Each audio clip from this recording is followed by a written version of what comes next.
Hello, 21st day of 30 days reading challenge. I am reading The Crime and Punishment by Dostoevsky, page number 273.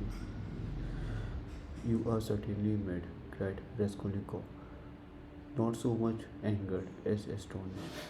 How dare you talk like that? I knew you would scream at me, but in the first place, though I am not rich, just 10,000 rubles is perfectly free. I have absolutely no need for it. If Ovodya Romanova does not accept it, I shall waste it in some more foolish way. That's the first thing. Secondly, my, my conscience is perfectly easy. I make the offer with no ulterior motive. You may not believe it, but in the end, Avodya Romanova and you will know. The point is that I did actually cause your sister, whom I greatly respect, some trouble and unpleasantness, and so, sincerely regretting it, I want not to compensate, not to repay her for the unpleasantness, but simply to do something to her advantage, to show that I am not, after all, privileged to do nothing but harm. If there were a millionth fraction of self interest in my offer, I should not have made it so openly, and I should not have offered her 10,000 only. When 5 weeks ago I offered her more. Besides, I may perhaps very soon marry a young lady, and that alone ought me to prevent suspicion of any design on Aurtia Romanova. In conclusion, let me say that in marrying Mr. Luzovan, she is taking money just the same, only from another man. Don't be angry, Rodion Romanovich. Think it over coolly and quietly. Savitrilov himself was exceedingly cool and quiet as he was saying this. I beg you to say no more, said Raskolnikov. In case, in any case, this is unpardonable. Impertinence, not in the least. Then a man may do nothing but harm to his neighbor in this good, and is prevented from doing the tiniest bit of good by trivial conventional formalities. That's absurd. If I died, for instance, and left that some of your visitor, and I left that sum to your sister in my will, surely she wouldn't refuse it. Very likely she would. Oh no, indeed. However, if you refuse it, so be it. Though 10,000 rupees is a capital thing to have on occasion. In any case, I beg you to repeat what I have said to Avortia Romanova. No, I won't. In that case, Rodion Romanovich, I shall be obliged to try to see her myself and worry her by doing so. And if I do tell her, will you not try to see her? I don't know really what to say. I should like very much to see her once more. Don't hope for it. I am sorry, but you don't know me. Perhaps we may become better friends. You think we may become friends? Why and why not? Svidilov said, smilingly. He stood up and took his hat. I did not quite intend to disturb you, and I came here without reckoning it. Though I was very much struck by your face this morning. Where did you see me this morning? Raskolnikov asked uneasily. I saw you by chance. I kept fancying there is something about you like me. But don't be uneasy. I am not intrusive. I used to get and I used to get on all right with card shapers, and I never bored Prince Shevri, a great personage who is a distant relocation of mine, and I could write about Raphael Madonna in Madame Periculo's album. and I never left Marfa Petrovna's side for 7 years. And I used to stay the night at Wyzhensky house in the Haymarket in the old days. And I may go up in a balloon with bugs, perhaps.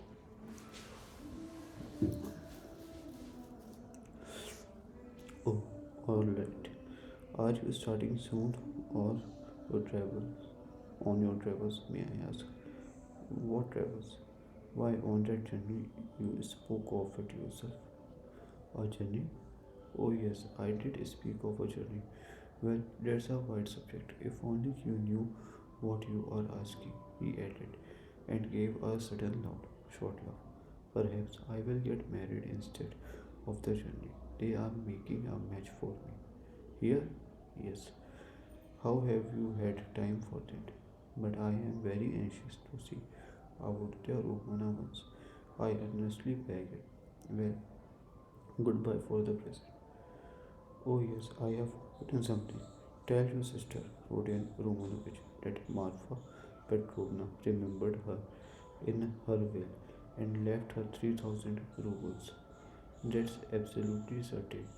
Marfa Petrovna arranged it a week before her death, and it was done in my presence. Avod- Avdotya Romanova will be able to receive the money in 2 or 3 weeks. Are you telling the truth? Yes, tell her. Well, your servant. I, I am staying very near you. As he went out, Svidilov ran up against Razumohin in doorway. Chapter 2. It was nearly 8 o'clock. The two young men hurried to Bakelov's to arrive before Razumohin. Why, who was that? Asked Razumohin as soon as they were in the street. It was Svidilov's, that landowner in whose house my sister was inserted when she was their governess. Through his persecuting her, through his persecuting her and his attentions, she was turned out by his wife, Marfa Petrovna.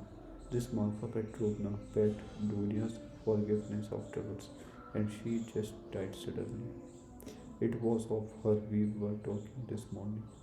I don't know why I am afraid of that man. He came here at once after his wife's funeral. He is very strange and is determined on doing something. We must guard Dunya from him. That's what I wanted to tell you. Do you hear? Guard her. What can he do to harm Auditya Romanova? Thank you, Rodia, for speaking to me like that.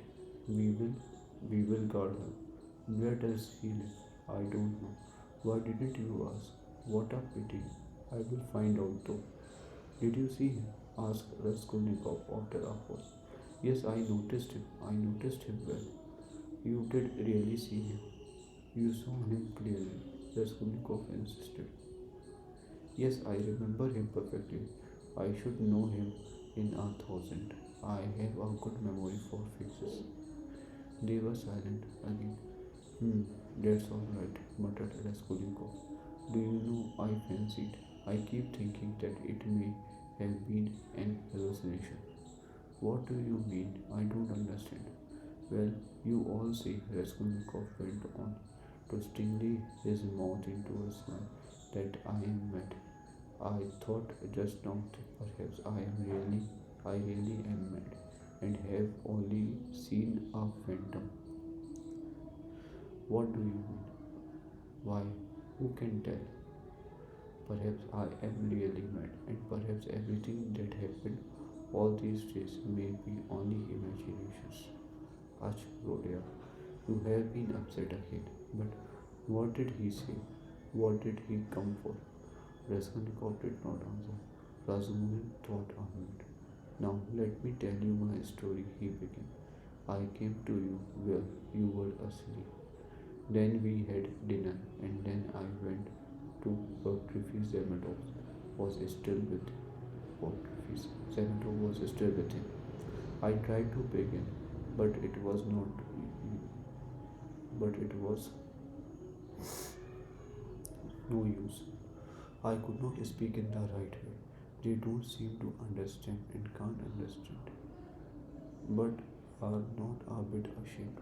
I drew properly to the window and began talking to him, but it was still no use. He looked away and I looked away.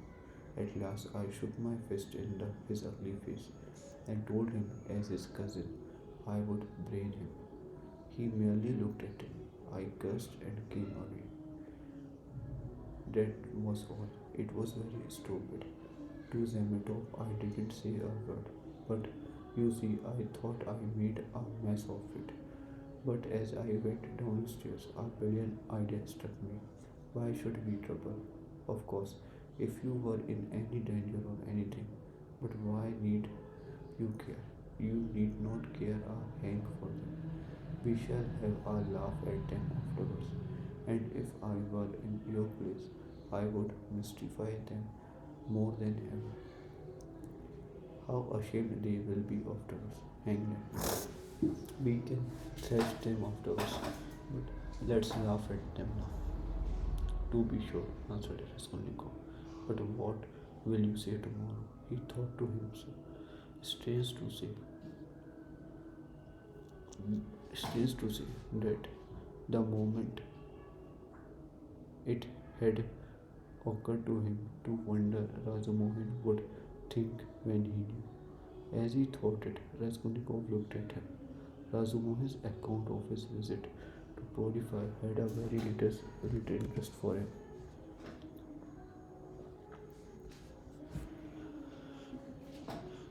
So much had come and gone since then.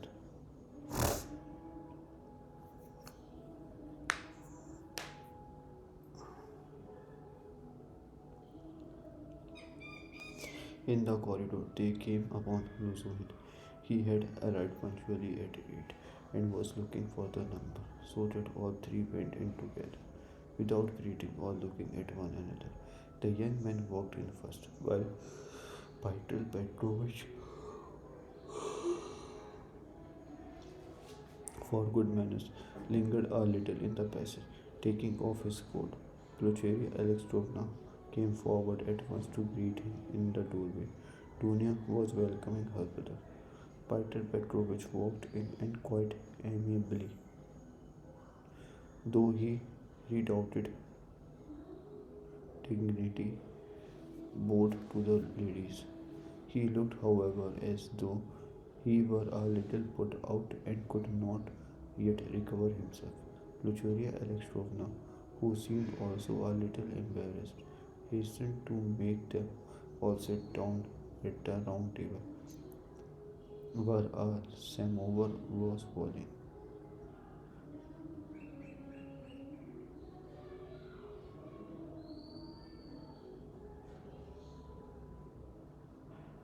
Donia and Luzohin were facing one another on opposite sides of the table. Razumohin and Raskolnikov were facing Pulcheria Alexandrovna.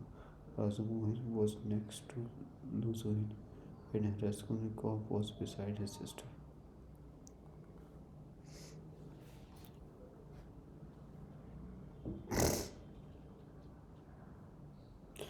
A moment's silence followed. Pyotr Petrovich deliberately drew out a cambric handkerchief, reeking of scent, and blew his nose with an air of a benevolent man who felt himself slighted, and was firmly resolved to insist on an explanation.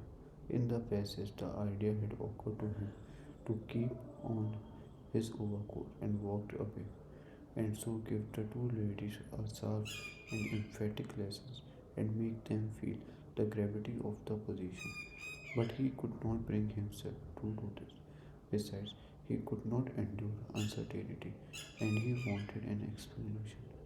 If his request had been so openly disobeyed, there was something behind it, and in that case it was better to find it out beforehand. It,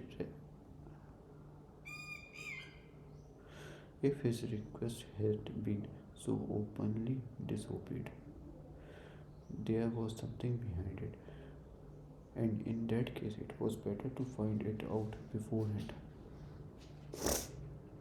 It rested with him to punish them, and there would always be time for that. I trust you had a favorable journey, he inquired officially of Pulcheria Alexandrovna. Oh, very, Pyotr Petrovich.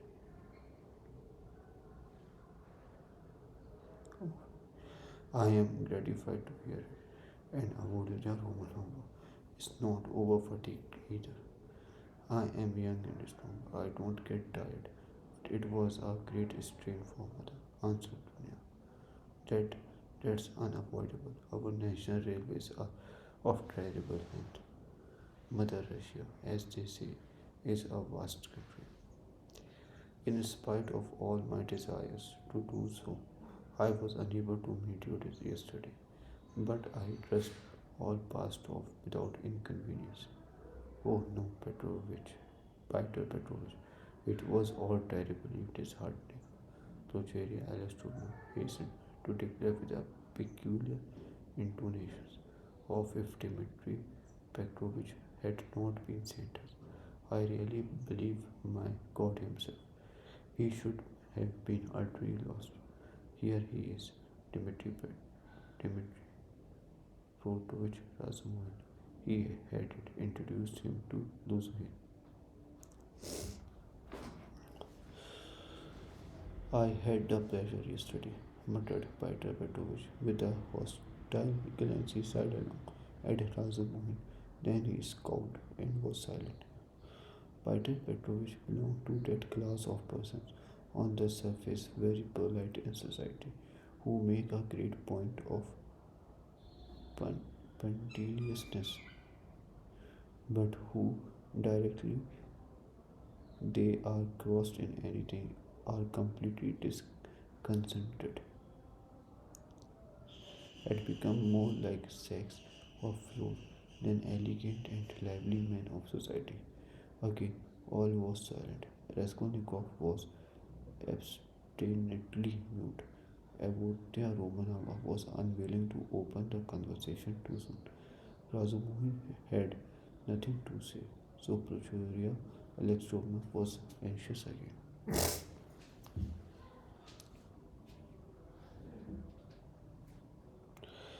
Marfa Petrovna is dead, have you heard? She began recourse of her leading item of conversation. To be sure, I heard so. I was immediately informed, and I have come to make you acquainted with the fact that Arkady Ivanovich Skvidilovs set off his haste for Petersburg immediately after his wife's funeral. So at least I have excellent authority for believing. To Petersburg here? Dunya asked him aloud and looked at her.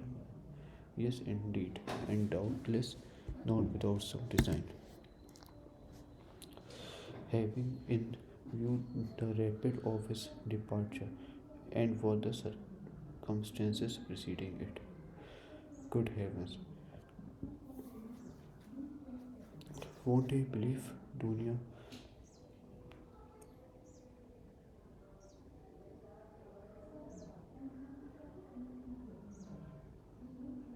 Good heavens, won't he believe Dunya in peace even here? Cried Prachur Alexandrovna. I imagine that neither you nor Avodia Romanova have any grounds for uneasiness, unless, of course, you are yourself desirous of getting into communication with him. For my part, I am on my guard, and and I am now discovering he is where he is lodging.